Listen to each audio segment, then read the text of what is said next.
Okay, everybody, John, if you could hear, good evening, greetings from somewhere near O'Hare, Illinois. Okay, we are down to 319 miles to Hamilton, Ohio. Our scheduled delivery date and time is tomorrow at 7 a.m. Once again, we will be just dropping off and picking up at the same door. Same building, same shipper. And that load delivers back to Milwaukee, Wisconsin whenever we can get there. I think it delivers around before 7. If I was to guess, we would have a 7 p.m.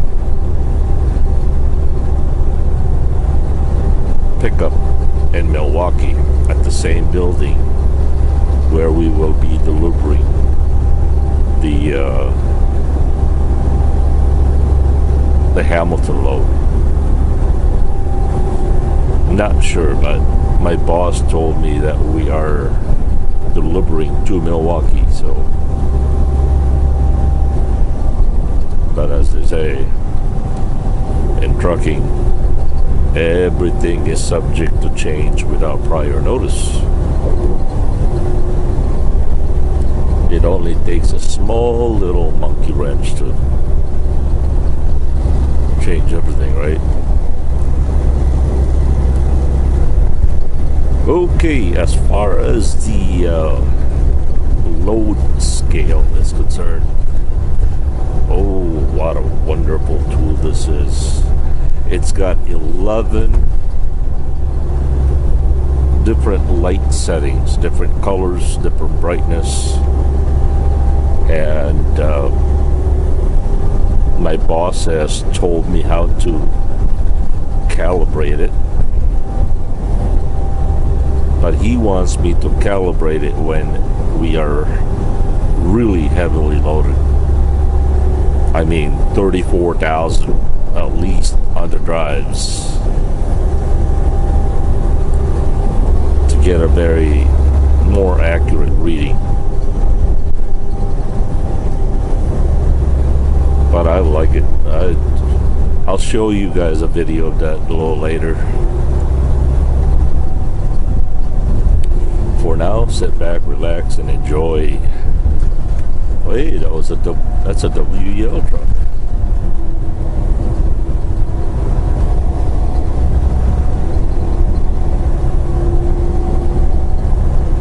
I don't know. It just, they've got their own sets of rules, right? For bad or good, for better or worst.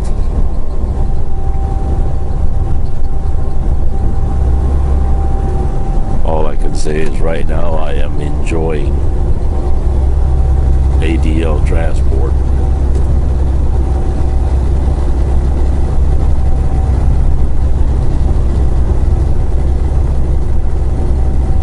Which brings the question: would I recommend WEL for a new driver? Well,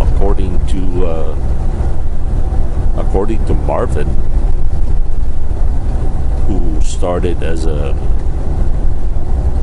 rookie truck driver with them, he really does recommend it. He liked it. One thing, they got really good they got good equipment.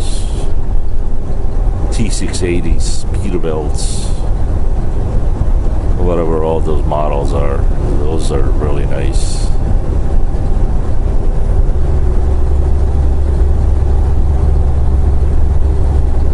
But I will be honest, they are a little bit restrictive. They monitor you quite a bit. Dash cam facing your face.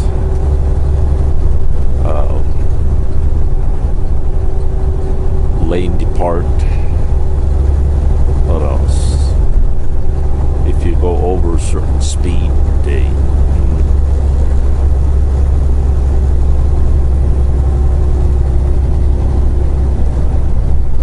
but if you don't mind those things, I know some drivers, they like that.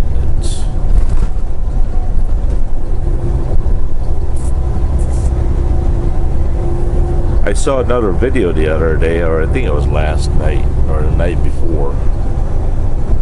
It was a what was his name? Trucker Joe, I think it was. Yeah, Trucker Joe mentioned something about camera facing drivers, and he said in his opinion he would never do it. Alright, from what I understand, these cameras that are facing your way, they can't force you to do it because that is an invasion of privacy. However, if you're already in the company, you can opt out of that. They can't force you. But then again, if you're a new applicant, would they be able to say, you know what, in order for you to work here, there is a camera? But then again, the legality is they can't they can't force you to give up your constitutional right of the right of privacy to work at a place like that. I mean, it's like kind of like saying, well, if you want to work here, you can't say the word, hamburger. They can't do that. They can't restrict your freedom of speech or the Constitution to work at a company.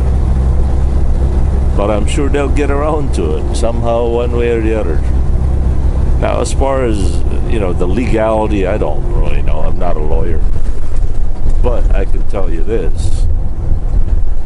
From what I have been taught from Larry, which he makes a really good point, is these dash cam that's facing out and inward, they are not really there to protect the company. Well, yes and no. They can protect the company from fraudulent four-wheelers, fraudulent claims that, hey, your truck ran a red light or rear-ended me and all that stuff. That can work into the company's favor. But the biggest thing that Larry said, which is, I really think it's true, is these cameras that are facing you, what if you had an accident and for some reason it was the driver's fault? Either the driver was distracted, just completely messed up. Then the company says, hey, we have put this guy to all kinds of training program, all kinds of seminars, everything that we could possibly think about.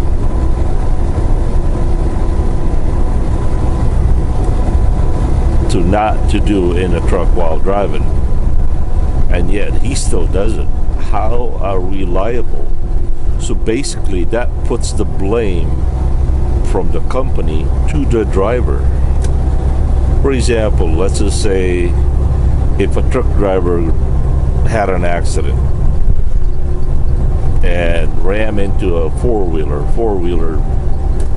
could prove that this truck driver was texting and totally his fault.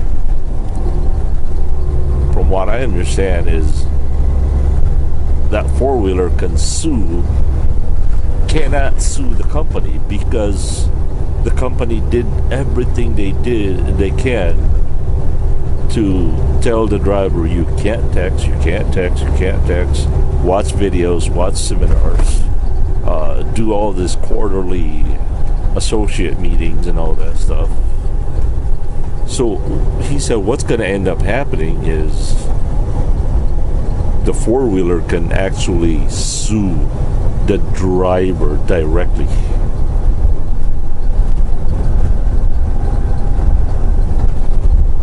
And I see that happening. So these cameras that these big companies are putting up there, they're not just there to protect themselves per se. They're there so this company can wash their hands from these responsibility if it was a driver error. So it's a double-edged sword. It can protect you, and the company can also use that and say, hey, we don't know this guy. They can use that same video to throw you under the bus. I don't know how many of you out there agree with that argument, and quite interesting actually. So yeah.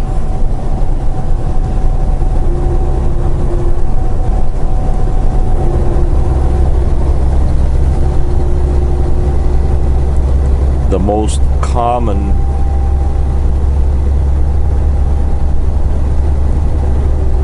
dash cams out there that these big companies use is called drive cam. The way that works is the drive cam has a cellular signal to it. It will automatically upload that file, so you don't have to physically get the memory card out of the camera and download it into your computer. It will automatically send it to an offsite place, which is pretty nice because let's just say your truck gets broken in and it was just a regular truck stop dash cam. What prevents these, whoever it is, could be, you know, the criminals or some abusive authorities or whatever, they can physically go into that drive cam and remove the file and you're done. Supposed to, it will upload it directly to the site.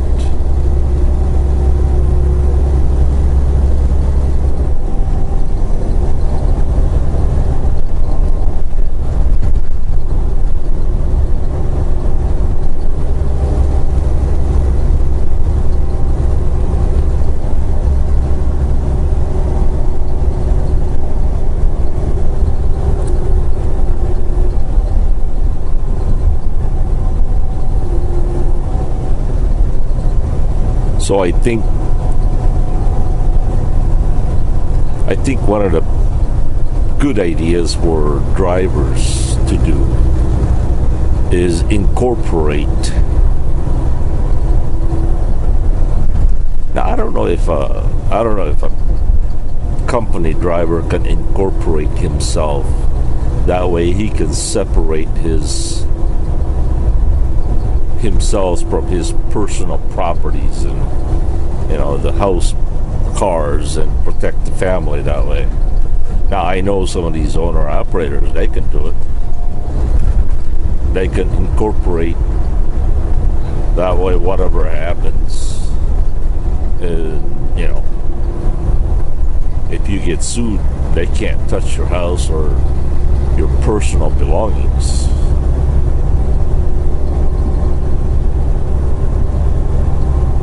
So I don't know if this company drivers are allowed to be able to do that, to incorporate, since they are not in business. So yeah.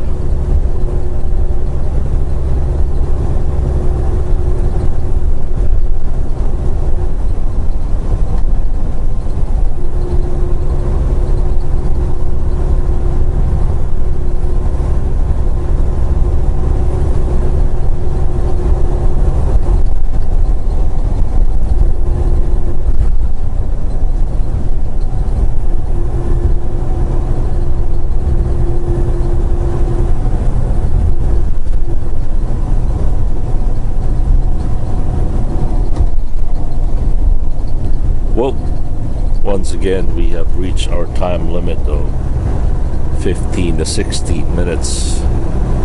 I don't know why. I just seem to like the 15 mark. So we'll catch you guys later. Once again, thank you so very much for watching. My family and I greatly appreciate it. For now, have a good and godly day, and take care out there. Be safe. Peace.